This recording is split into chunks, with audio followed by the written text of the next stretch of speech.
Hello everyone, today I am showing round face makeup. আমাদের মডেলের face round, eyes wide set eyes, producing chin and skin color very fair.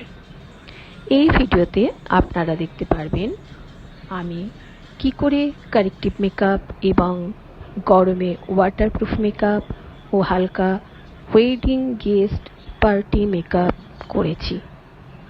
তাই ভিডিওটা skip না করে পুরো ভিডিওটা দেখতে থাকুন।